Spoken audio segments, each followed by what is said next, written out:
Assalamualaikum warahmatullahi wabarakatuh. Kami dari kelompok 12 akan menyampaikan materi yang berjudul perilaku emosional. Berikut nama kelompok kami ada Asifa Akmarina Sabila, Dewi Dwi Nuria Ramadana, dan Nur Cahaya Saifuddin.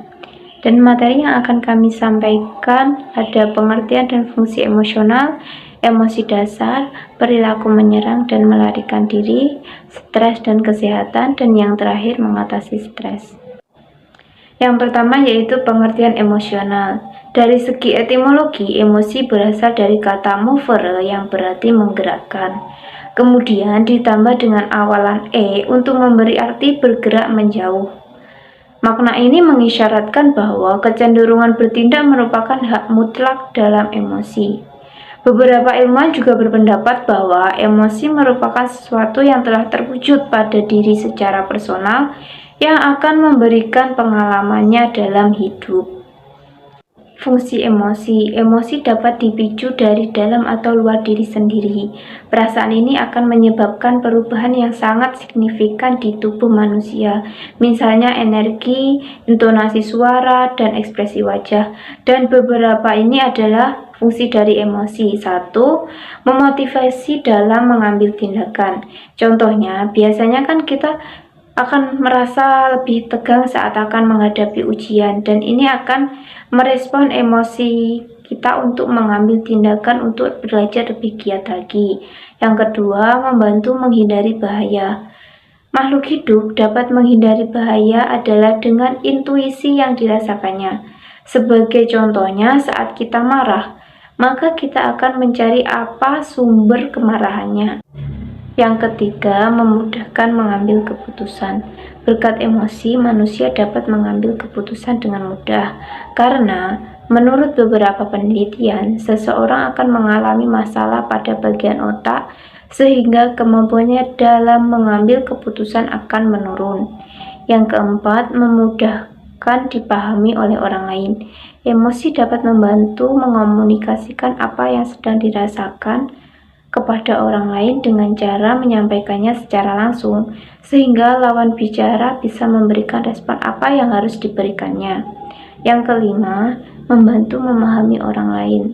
Jika seseorang bisa merespon perasaan orang lain dengan tepat, maka koneksi yang terjalin akan baik. Dan dengan emosi juga dapat membantu berkomunikasi lebih efektif dalam berbagai situasi sosial. Selanjutnya yaitu emosi dasar. 1. Emosi marah. Emosi marah merupakan emosi yang paling berbahaya karena saat memendam amarah akan meningkatkan hormon stres yang akan menimbulkan kecemasan. Emosi ini juga meliputi rasa iri, kesal, benci, murka, dan lain-lain. Yang kedua yaitu emosi jijik. Emosi ini muncul saat kita melihat perilaku buruk, sehingga dapat merespon untuk menjauhinya dan menghilangkannya. Emosi ini juga meliputi enak, muak, risih, bosan, dan penat. Dan yang ketiga, emosi takut. Emosi takut muncul ketika kita mencoba mengantisipasi sesuatu yang mengancam. Emosi ini meliputi rasa ragu-ragu, tersiksa, waspada, dan gugup. Dan yang keempat yaitu emosi bahagia. Emosi ini merupakan emosi yang paling banyak dicari oleh orang lain. Emosi ini meliputi rasa puas, rasa lega, rasa riang, damai, beruntung, bersyukur, dan bangga. Dan yang kelima yaitu emosi sedih. Emosi ini dapat menyebabkan manusia menjadi pasif. Contohnya, saat kita lagi sedih, kita akan cenderung akan berdiam diri dan tidak ingin beraktivitas. Dan emosi ini juga meliputi rasa kecewa, kesepian, berduka, dan lainnya. Dan yang terakhir yaitu emosi terkejut.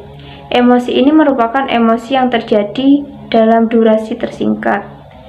Dan emosi ini juga meliputi rasa heran, tersipu, dan terpesona. Baik, di sini yang ketiga saya akan menjelaskan tentang perilaku agresi. Perilaku agresi itu sendiri dapat diartikan sebagai perilaku menyerang dan melarikan diri. Eh, Berdasarkan kajian dari berbagai literatur, perilaku agresi dapat diartikan sebagai tindakan yang diniatkan untuk menyakiti atau melukai orang lain, baik secara fisik, verbal, maupun psikis. Eh, Perilaku agresi ini merupakan perilaku primitif yang keberadaannya telah diakui secara turun-temurun. Agresi juga dapat diartikan sebagai tingkah laku kekerasan yang dilakukan secara fisik maupun verbal terhadap individu yang lain. Agresi fisik merupakan kekerasan yang dilakukan secara fisik, contohnya memukul, menampar, menendang, dan lain-lain. Kalau agresi secara verbal itu contohnya menghujat, mencaci maki, membuli, membentak, mengejek, mengancam. Pokoknya agresi secara verbal itu sesuatu yang dilakukan untuk menyakiti perasaan orang lain. Selanjutnya ada faktor-faktor agresi. Faktor-faktor agresi itu ada dua, yaitu internal dan eksternal.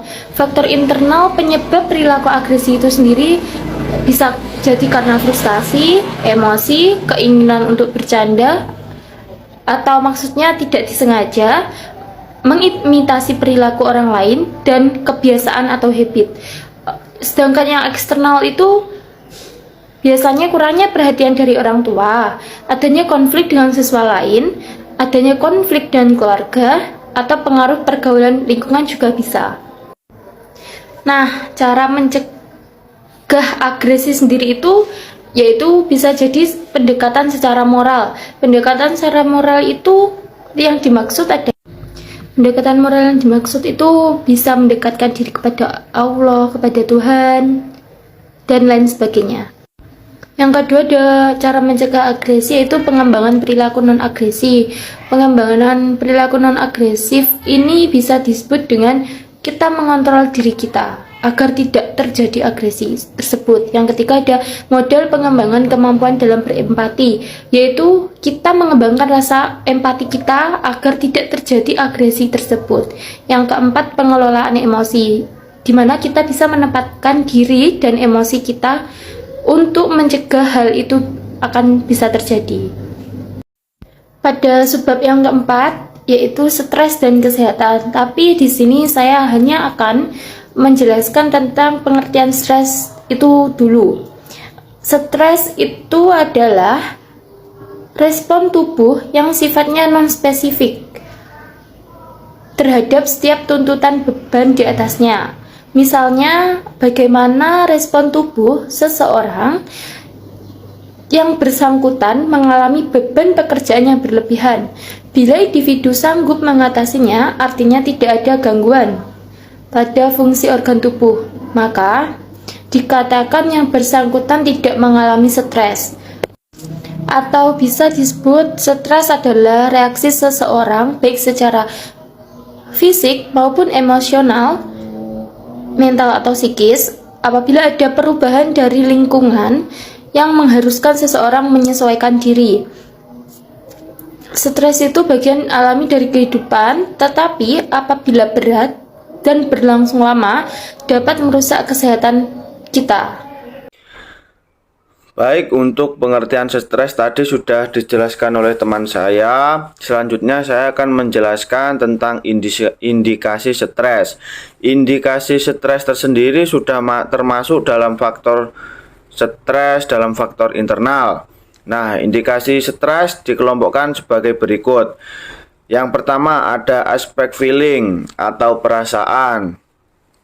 Individu yang mengalami stres akan merasa gelisah dan sering ketakutan, cemas berlebih, mudah marah, murung, khawatir, dan selalu merasa tidak mampu. Jadi perasaannya seperti hari-hari itu seperti gelisah, mudah marah, mudah menyerah, begitu merasa tidak mampu kan.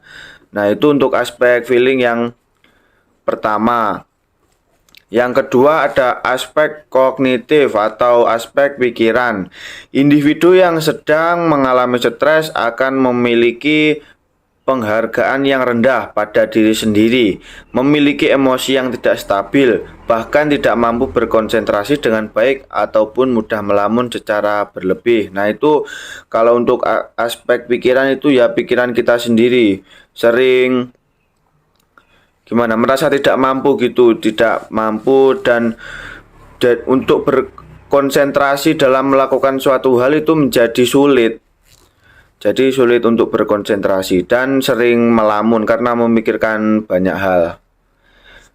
Dan untuk aspek yang ketiga ada behavior atau perilaku.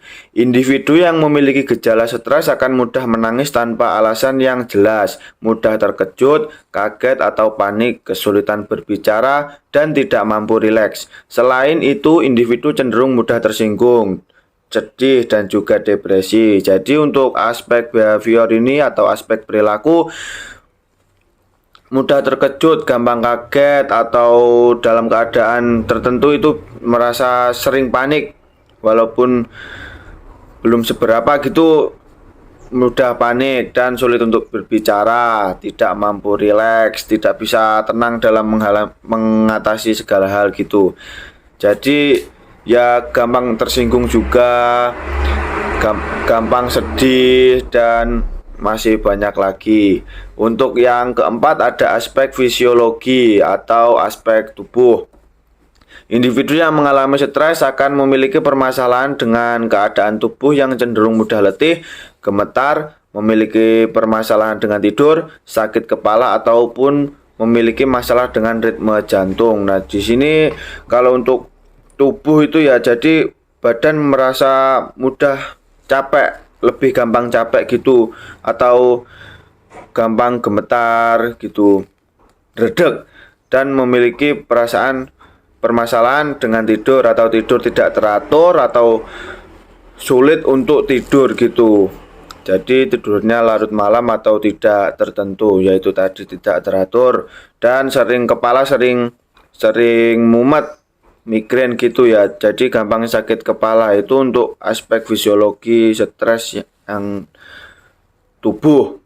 Nah, untuk selanjutnya ada faktor-faktor stres. Nah, faktor stres tersendiri juga dibagi menjadi dua, ada faktor internal dan faktor eksternal.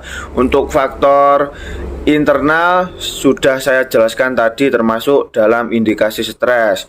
Nah, untuk sekarang saya akan menjelaskan faktor eksternal. Faktor eksternal tersendiri ada tiga, dikelompokkan menjadi tiga, yaitu keluarga, lingkungan, dan ekonomi. Untuk faktor eksternal keluarga, dalam teori stres keluarga dijelaskan mengenai sebuah krisis timbul karena sumber-sumber dan strategi tidak secara efektif mengatasi ancaman-ancaman stres, sehingga keluarga tidak dapat terampil dalam memecahkan masalah dan keluarga menjadi kurang bermanfaat. Di sini saya mengambil contoh, bahkan menurut Chalk dan Ferguson, itu salah satu tokoh, menjelaskan bahwa krisis atau stres keluarga dicirikan oleh ketidakstabilan dan kesemrawutan keluarga. Pada saat stres muncul, biasanya keluarga merasa tidak nyaman, dan keluarga biasanya bersifat reseptif terhadap nasihat-nasihat dan informasi. Jadi itu menurut saya keluarga tidak harmonis gitu ya, sering miskomunikasi gitu. Jadi keluarga semrawut dan tidak stabil gitu. Selanjutnya ada faktor eksternal dalam lingkungan. Nah, dari judul yang dimukakan di atas dapat disimpulkan bahwa stres adalah suatu keadaan yang muncul ketika orang berhadapan dengan tuntutan dari lingkungannya yang memintanya untuk berusaha menyesuaikan diri sesuai dengan tuntutan yang ada atau beradaptasi. Selain memahami seperti dikemukakan di atas, ada juga pemahaman yang mengatakan bahwa stres itu lebih sebagai tekanan yang datang dari luar. Nah, ini mereka beranggapan bahwa kejadian-kejadian dari luar itu seperti kebisingan suara, polusi udara dan air, kepadatan penduduk, bau tidak sedap, kehilangan kasih sayang, dan perubahan gaya hidup biasanya menyebabkan gangguan psikologis. Nah, gangguannya itu sendiri yaitu stres. fisik sosial. Stres di sini adalah suatu yang berkaitan dengan kejadian-kejadian dari luar yang mempengaruhi munculnya respon dari manusia, baik yang muncul seketika maupun yang muncul dalam waktu yang agak lama kemudian. Nah, untuk yang ketiga, faktor eksternal yaitu ekonomi.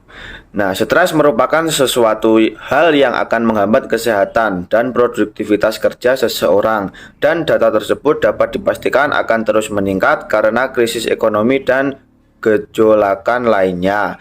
Dari hasil penelitian, terdapat banyak kepala keluarga yang mengalami stres. Diperkirakan disebabkan karena kepala keluarga dituntut untuk menjalankan fungsi keluarga, yaitu fungsi ekonomi yang dapat dilihat dari bagaimana kepala keluarga mencari penghasilan, mengatur penghasilan sedemikian rupa sehingga dapat memenuhi kebutuhan-kebutuhan keluarga. Nah, itu tadi adalah faktor-faktor stres eksternal dan internal. Nah, tadi faktor-faktor stres internal dan eksternal. Untuk stres seperti yang ada di judul, stres dan kesehatan. Di sini pengertian dari kesehatan. Kesehatan yang baik adalah kondisi ketika batin kita berada dalam keadaan tentram dan tenang, sehingga memungkinkan kita untuk menikmati kehidupan sehari-hari dan menghargai orang lain di sekitar. Seseorang yang dikatakan bermental sehat dapat menggunakan kemampuan atau potensi dirinya secara maksimal dan menghadapi tantangan hidup, serta menjalin hubungan positif dengan orang lain.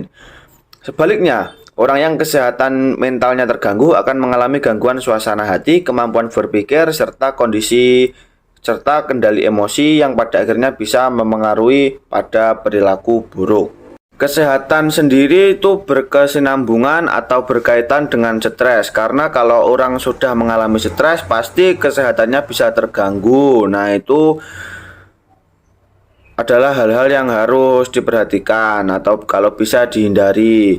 Nah, di sini untuk bab terakhir ada mengatasi rasa stres. Nah, bagaimana mengatasi rasa stres? Di sini, rasa stres yang dialami oleh seseorang merupakan hal yang normal untuk dialami apabila seseorang mengalami tekanan atau dipaksa untuk dapat beradaptasi dalam waktu yang singkat. Namun demikian, bahaya stres dalam jangka waktu yang panjang akan membuat seseorang mengalami berbagai masalah kesehatan yang dapat mengganggu aktivitas hariannya. Berikut ini ada beberapa aktivitas yang dapat dilakukan untuk mengatasi rasa tidak nyaman atau akibat stres. Di antaranya adalah yang pertama, meningkatkan ibadah kepada Tuhan Yang Maha Esa. Kita bisa berdoa atau sholat untuk menghilangkan rasa stres. Nah, itu tergantung kepercayaannya masing-masing. Itu untuk yang pertama. Untuk yang kedua, menjaga kesehatan dengan berolahraga secara teratur, seperti berjalan dan bersepeda, serta mencukupi kebutuhan tidur dan makan yang bergizi dan seimbang. Untuk poin yang kedua, agar tidak terjadi stres itu kita bisa berolahraga agar tubuh dan badan kita menjadi sehat. Nah, olahraga itu kan manfaatnya juga banyak. Selain untuk badan sehat, pikiran kita juga bisa lebih fresh, lebih plong. Jadi badan bisa nyaman dan agar tidak mudah terjadi stres. Yang ketiga, melakukan hobi yang sesuai dengan minat dan bakat. Itu tergantung orangnya masing-masing bagaimana hobinya dan minat atau bakatnya sendiri. Untuk yang keempat, berpikir hal-hal yang menyenangkan dalam hidup. Jadi kita berpikir jangan overthinking gitu ya. Kalau bahasa modernnya zaman now itu overthinking. Nah, kita kalau bisa itu positive thinking. Jadi kita berpikir yang baik atau tidak boleh seuzon.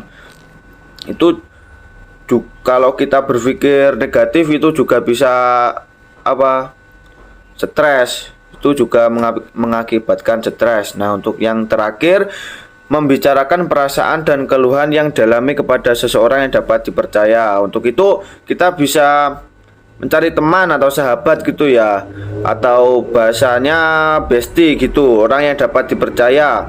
Kalau enggak teman ya bisa cerita kepada orang tua, pada ayah atau ibu. Itu tergantung masing-masing orangnya. Mungkin Itu tadi yang bisa kami sampaikan, saya sendiri sebagai perwakilan kelompok 12. Bila ada kurang lebihnya mohon maaf. Wallahul muwaffiq ila aqwamit thoriq. Wassalamualaikum warahmatullahi wabarakatuh.